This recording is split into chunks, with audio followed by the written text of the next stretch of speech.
you guys.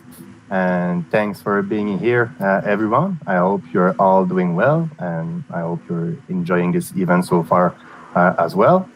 So my name is Jean-Nicolas Gauthier, and today I'm going to present to you some workflows and tools that I think are relevant for a Sitecore developer. I have specified junior Sitecore developer in my title because I think a lot of tools or workflows senior or leads are going to be aware of already, but some others should be relevant as well. So this session is going to be split up into three sections. So first, I am going to explain why it is important to have a set of tools and workflows. Secondly, I am going to present multiple workflows with related tools. And at the end, I'm going to conclude with a period of questions, if any. All right, so let's jump in. So why is it important to have a set of tools and workflows? So first, I think it is important for many reasons, and I will not go through all the possible answers here. I want to point out what can be beneficial by having some workflows and habits or even kind of rituals at some point. So for example, have you ever noticed high-level competitive athletes doing some ritual before some actions? Like whenever the six-time NBA champion Michael Jordan is shooting free throws, he always does this little ritual ball movement before actually shooting the ball. Wouldn't be enough to have practiced and played professional basketball for over 15 years? It probably is. But whenever he does that little ritual, he goes into a comfort zone where there is no crowd, stress, or anything other than him, the ball, and the basket, right? So, of course, not all athletes are doing the exact same rituals, but they almost all have one. Now, regarding the tools, how can tools enable us to have workflows that we can easily apply on a daily basis? Again, excuse me for my sport reference here, but I feel like it shows how common it is and how it is adaptive, depending on the context. So let's use our great Michael Jordan again as an example, because I think he is widely known, right? So anyways, when he shows up in a game, he always has this armband on his left arm, always. So whenever he has to clean up sweat, he doesn't have to think. He basically just do it. That's it. As simple or stupid as it might sound, like it puts him in a comfort zone. He does not have to stress on the court. He has the tool he needs. So whenever he is at the free throw line, if he ever needs to clean up his sweat, he has the tool he needs. So this is a common tool in the sports world, but Michael is wearing it slightly different than other athletes and vice versa, because he is using this tool, and as adapted, it's used for his specific needs. His arm's length is different than others, maybe sweating more on the forehead than his neck, I don't know. But you get the point. He has adapted the way he is using the tools for his needs. And I think that as a programmer, we can, or maybe we should have such rituals that I'm calling workflows that will enable us to be in a comfort zone. And there are many tools that enable such workflows. Today, I am focusing on those that, well, some of those that got me autonomous in my Sitecore development journey.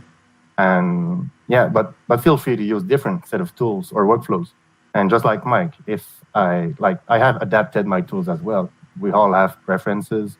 We work in different contexts, etc. But at least you won't have a blank page syndrome, right? So let's jump in. Workflows and tools. But just a side note here, every tool that you are going to see here can be downloaded from the Chocolatey, which is a tool I'm going to show you right after. So basically, you don't have to look for every tool here and there, but you could. All right, so my first workflow that I want to share with you guys, I call it Make Yourself at Home. I think it is important because whenever you have to set up a new computer, whenever you have to work on a new solution or work with a new client, there can be other example as well. I think before stepping in, before trying to even coding or contribute to a project, I think it's very important that you do feel like home.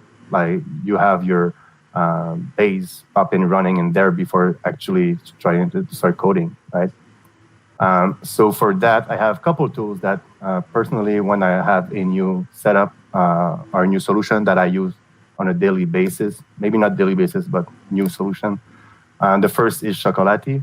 I have mentioned it in my introduction, but Chocolatey is very, very useful to make yourself set up pretty fast.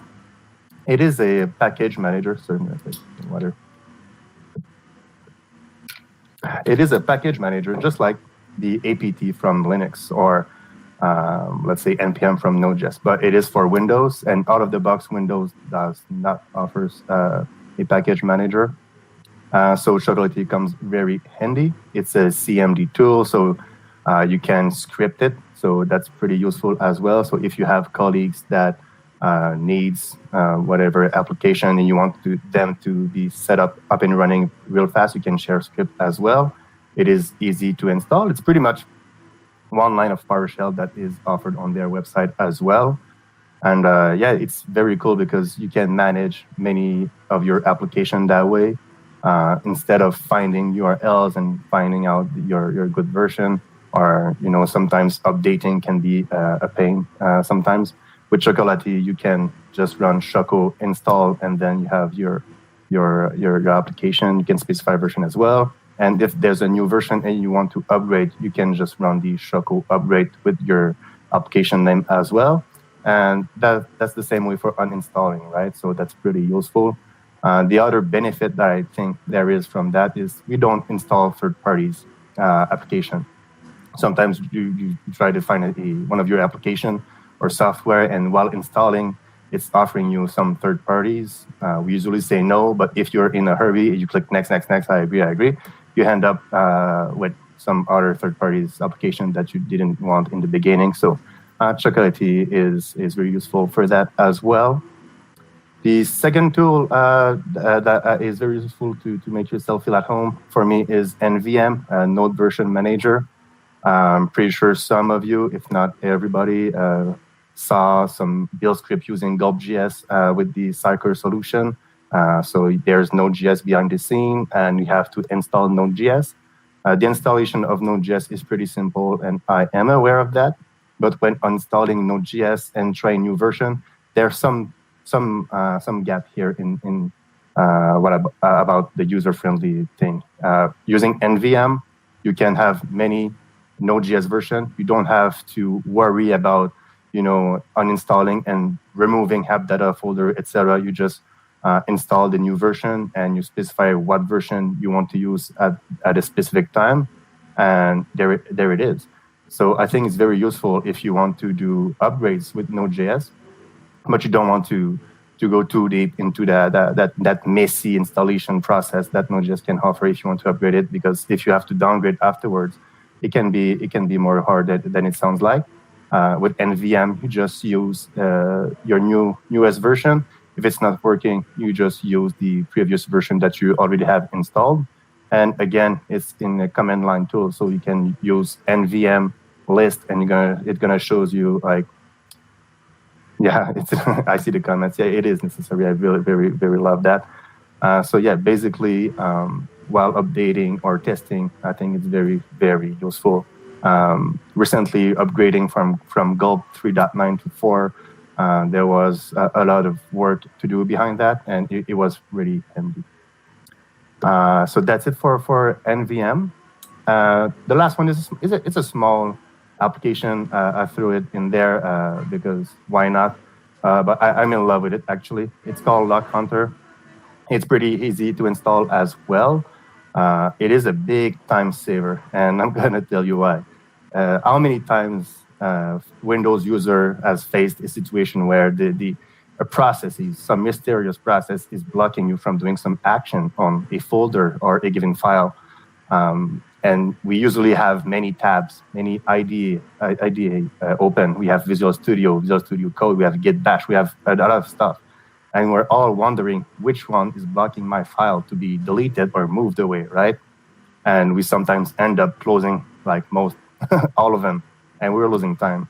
Lock Hunter, you can just right-click on the folder or file that you want to move or delete, and it's going to show you what's locking this file button. You click on it, and it's going to show you all the processes that is blocking you from doing such. And then you can remove you can unlock it, or you can on the spot delete the file if there was the action intended at the beginning. Yeah, so pretty like that's not a Sitecore related tools, more Windows, but I think it's very, very useful. It makes you feel like you're the boss for once in this Windows world. And I have some Chrome plugins as well that is probably well known across the community. I just pointed out just to make sure that everybody's aware if somebody is not. So there's two very interesting plugins. So the Sitecore extensions plugin and the Sitecore icon search. Very easy to find. The first one, the extension, has many features, but the one that I love the most is the link. So I don't have to bookmarks all of my URLs. I don't have to save pages, etc. I'm just saving all of my URLs that I do visit quite often, or maybe not that often, but I know I'm going to visit sometimes, and then I can access it from the plugins directly. And what I like is it's also a JSON configuration file, so you can share that file across machines as well. And for the Sitecore icon search, it's pretty much I wrote it down there. A low hanging fruits. It's not that big, but if you have to create the templates, renderings, etc., and you're taking the Sitecore icon search, or if you're not using the Sitecore rocks, it becomes very handy as well. So you can type in and look at the icons you need. And I had another Chrome plugins that I want to show you. It is this cookie. I think it's pretty useful for many tasks, but for the Sitecore environment, I think when you're testing Sitecore personalization, it comes handy. I know we can use the experience editor to validate our test, but I think this cookie plugin, it shows me a better overview of what cookies are actually interacting with my solution or my environment. So it's another way to validate the test environment state. So I want to make sure that how many cookies, what is doing what. And you can also change the values on the spot with this plugin. So it's pretty useful. I would not say you're going to use it on a daily basis, but definitely having it is pretty cool. All right. The second workflow now, backup local Sitecore server files. I think everybody knows that when we are in the cloud, we all have automatic backup. We have artifacts that are being versioned, etc. We have a lot of set of tools, but we often forget to actually back up our file locally. And that's why I think it's a good practice. Personally, it helped me a lot in many situations. Quite often, we end up with small issues within app config files when you just merge a new branch, etc. You have some bin being built because you have installed a new NuGet package and dependencies, and something broke, but you're not necessarily aware of. You have a web config from your views, recently created views that is overwriting your web config. At this point, there's many things that can be done. It's nothing new to the Sitecore developer as a whole. But personally, when I do a backup of my server files in my init, it gives me this little confidence of if there's something happening locally, I will not depend on anyone else or the server's prepos or whatever. I can just take a look at what I have on my server files and on my backup and my server files, local server files. And for that, I'm using a tool called Beyond Compare. I know there's a lot of players out there. Nothing new for everyone here. There's WinMerge, Araxis, DiffMerge. There's a lot of tools. I use Beyond Compare because of its easy to use interface. I think there's many features that are interesting. So you can compare from folder to folders and see, and you have different matter to compare the files as well. It's also easy to install and use. I think I should not have written down this on every pages because with Chocolatey, everything is easy to install, but hey, I wrote it down. All right, so this is it for this one. Now the 2.3, so the third one is pretty common, nothing new again. I just want to reiterate because it is so important. I have seen that many times and personally was guilty at some point as well. So watch version changes before committing. What I actually mean by that is not just when I was guilty is not because I'm not watching what I'm changing. It's because you need to watch your changes before even committing, not pushing. I've seen many people only, do a big review before pushing. And what can happen, in my experience, is if you don't do that on a daily basis and you skip that once or twice, the moment you're gonna push your changes, there's maybe something that happens. Many contexts, many things can happen. So you're kind of in a hurry, and you find yourself you have to push something, and there's some pressure to push it. So you might look not everything in 100% way. So that's the reason I think it's very, very important to every time you commit, you check what was changed. And specifically with Sitecore tools such as Unicorn and TDS, we can have some YAML files, etc. That if you forget to review, it might piles up, right? And while we're on the subject, get to know the Git flow. It's pretty common, pretty basic.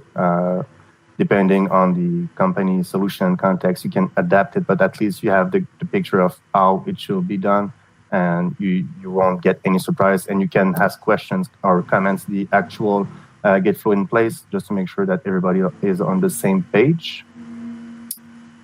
All right, and for that, there's many tools. Again, I prefer Source Tree for visualization of the commits, but you could use, I think Git Kraken is pretty popular too. I think GitHub Desktop as well. There's other interesting tools, but I'm using Source Tree. I don't have many arguments for that.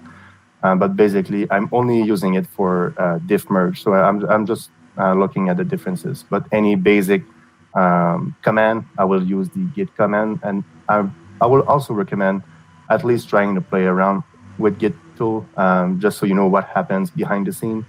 I think not just for Git, but any tool that has some wrapper or something that happens automatically for you. It's still a good thing to see under the carpet what is under the hood, what is happening, right? So I will highly recommend trying to get to know the Git basics and maybe use it as well. All right, my first workflow here it's called "There is no such thing as small deployment," and I know it's kind of a lie. And there are small deployments, but what I mean by that is you should consider every deployment the same way you consider the previous one, because every deployment has its own set of risks. Not every implementation has a proper CI/CD pipeline. Some doesn't even have a CI/CD pipeline as well, and there's always a matter of what is being deployed, but also who's the receiver, where it is deployed. So there's many risks that can be that can happen. So if you're in a mind state to just click play and go next, there's something that might happen. I think it's important to accept that there might be risk, and that to be in a state of I'm gonna make sure everything is deployed properly, so I don't have to roll back and act accordingly. I think it's better to be prepared instead. And for that, I'm not listing like tools for CI/CD pipeline like Jenkins, ADO, etc. I'm just listing a tool or two that does the same way. It's just a crawler, but I think it's very cool that I think it's relevant to run a crawler on your website after deployment. So there's one tool called Xenu. It's pretty old school. Actually, a while back, my team lead showed me that, and he told me that it was old school, and it's still old school today. But when you run a deployment, running Xenu is pretty cool because it tells you all of the pages status. Is it redirected? Is it 404? And it's actually outputting a report if you want to, so an HTML report that you can share with your team or marketing people as well if there's some job to do.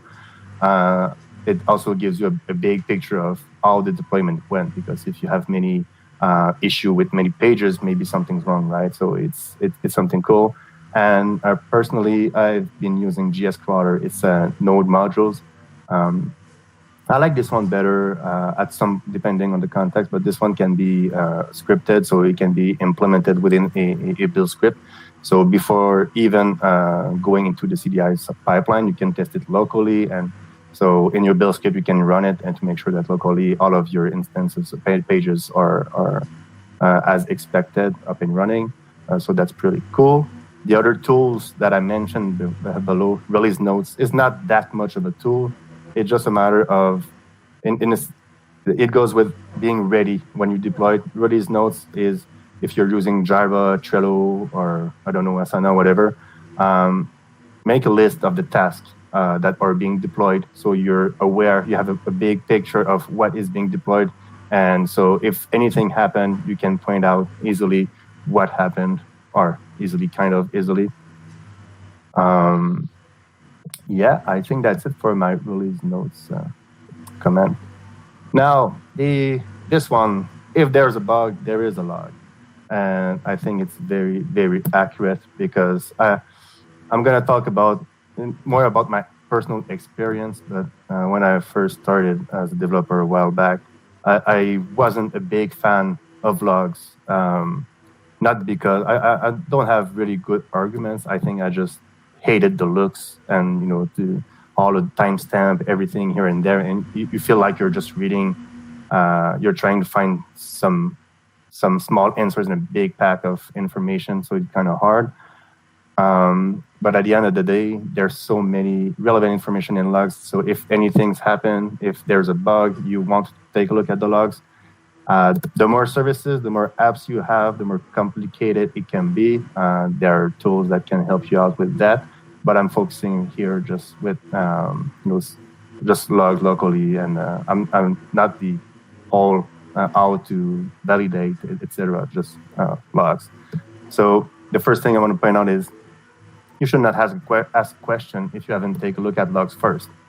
Maybe I'm exaggerating here. I don't think so. I personally think that if you're asking me something about something broke and you ask me a question about it, if you haven't taken a look at the logs, you're that further away from the answers.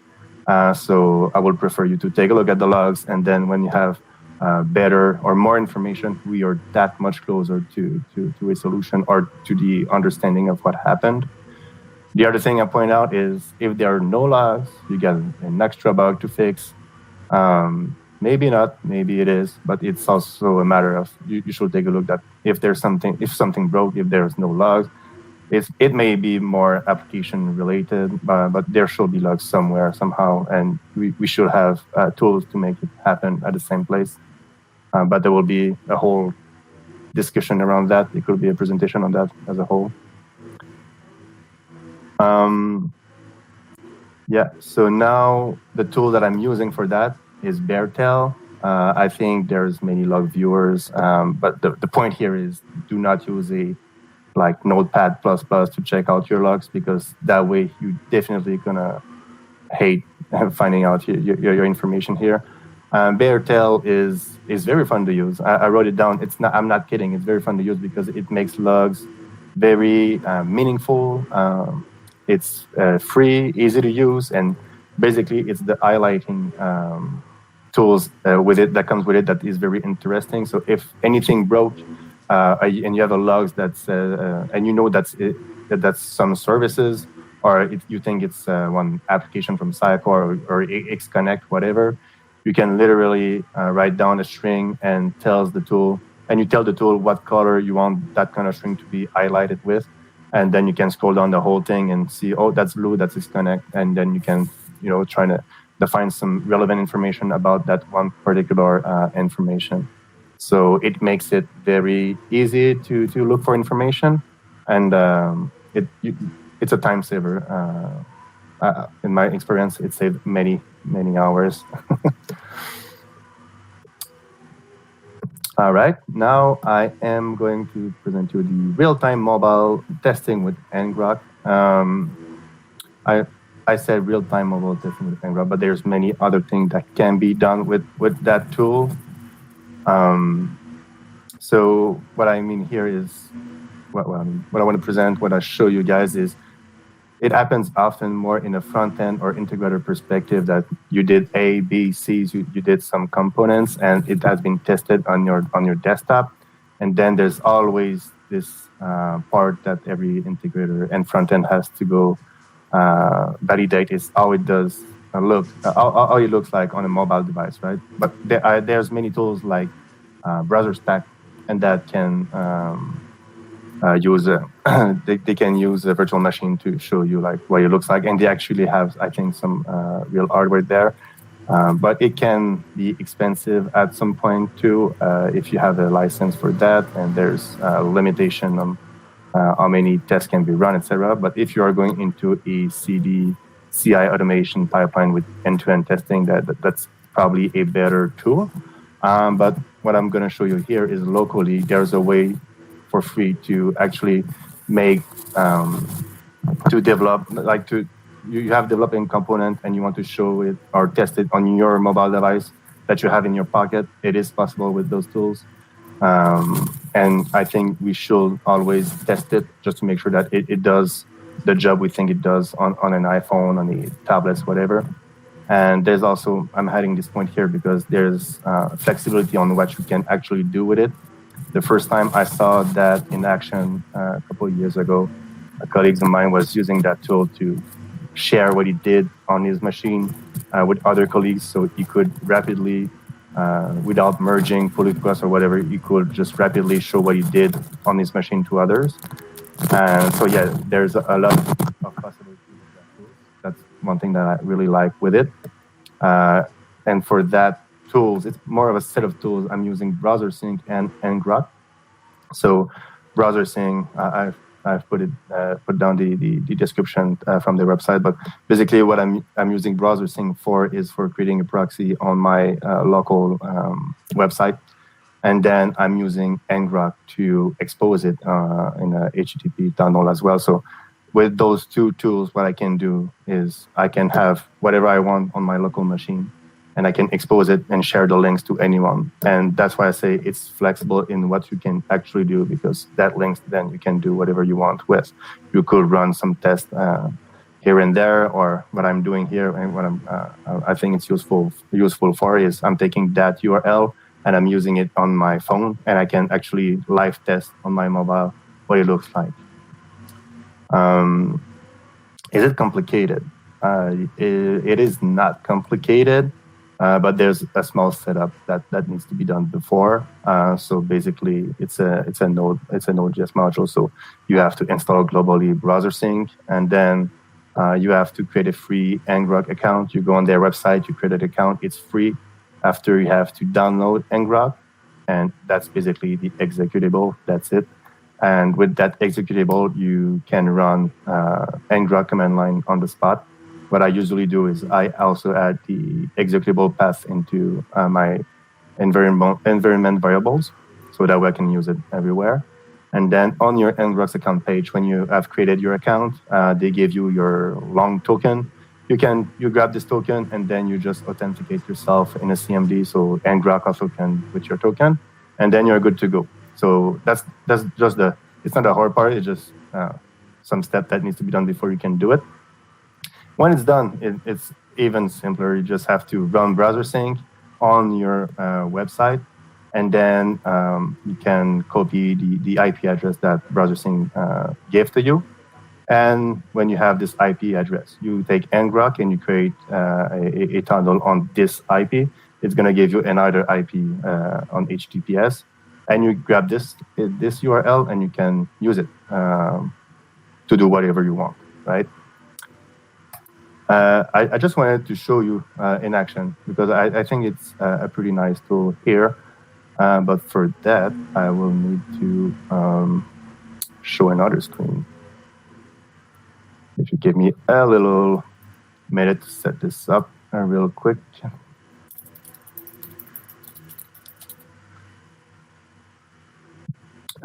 Oops, I need to do that. Share screen, here it is. But I think I need some magic. Oh, thanks, guys. All right, so here I have a local host. I have a Sitecore website running. I'm not going to show you like the actual website, just the admin page, because I did not prepare a demo website for that. So I'm just going to use the login page.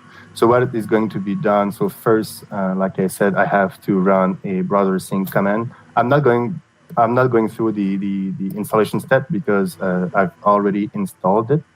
But I'm going to show you how easy it is when it is actually installed. So you have to run browser sync, start proxy on your URL. In my case, it's going to be localhost. Right now, let's hope the demo works. It's working. I'm just going to leave that. And then I'm grabbing this IP, I'm copying it, and then I have to run an ngrok command. So ngrok http, and then you grab the URL. I'm using the HTTPS URL external here, so this one. And when I'm using this one, I can create an HTTP. All right, it's done. And now I can use this this URL. And if I'm grabbing this URL, that's where I'm saying it is flexible, because now I have a URL that points out to my proxy locally, so I can share it to whoever I want. But what I usually do, and I cannot show it to you because it's virtual, so I cannot show you I could show you my cell phone, but I'm just gonna use it in a new window, and you're gonna see that we actually accessing. Let's go on the Sitecore login here, like that, and I should be able to see the call being made here, HTTP request. So it's processing now. It's being shown. So right now I am accessing the Sitecore proxy from an HTTP tunnel. So what is good with that is right now I used a new window, so it's less. There's less of a wow effect here, but I could have used this URL with my cell phone and test live what I did, and I think it's a matter of 5 seconds when you're set up, and you can test it live with your cell phone. So I think it's pretty cool. Yeah, so that will be it for that. I'm just gonna. I just said it. All right. But anyways, I was actually. Can I? Oh, I have to share back. Sorry, guys. Like this. So here's the deal. I'm on a VM for the other thing. That's why it's more complicated. And it sounds like it's not complicated, but all right. So I'm back here. So it was all for me. I really hope you enjoyed it as much as I did. And if there is any questions or comments, feel free to ask. That's it for me.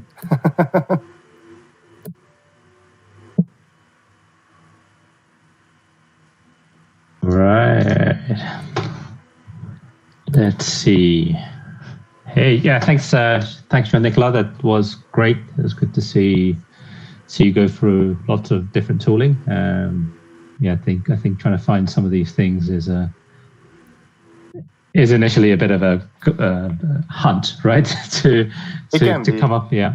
There's nothing too complex in what I share, but I believe that some of those tools can be useful for anyone. So that's why I said in the beginning, it's more. I think I've created a session more for junior, but I think there's tools that if you're not aware of, it can be a kind of a treasure at some point if you've never heard of that before. Absolutely. All right. I guess it was so clear that nobody has any questions. Yeah, questions. Dylan says that NVM is a necessary tool in every developer's toolkit. Yeah, and he's right. Yeah, I think especially when you're working across multiple projects. If you just set on the one project, it's not so much of an issue. But when you're working across multiple projects, that node dependency is a bit of a problem, right? Especially with some of those gulp tasks. Those gulp tasks as you mentioned, and you go in and you install the latest, and you're like, how do I figure out which version I need now? Yeah.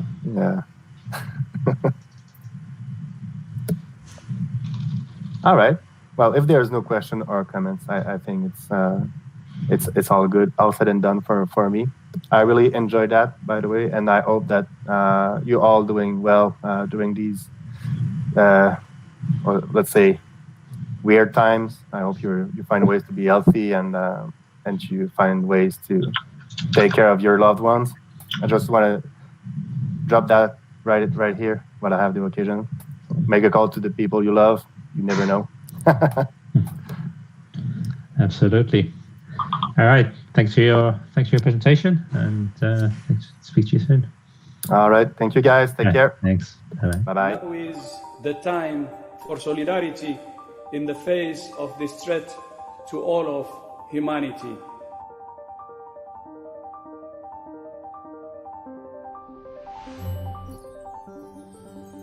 I implore leaders to stand together and heed this appeal.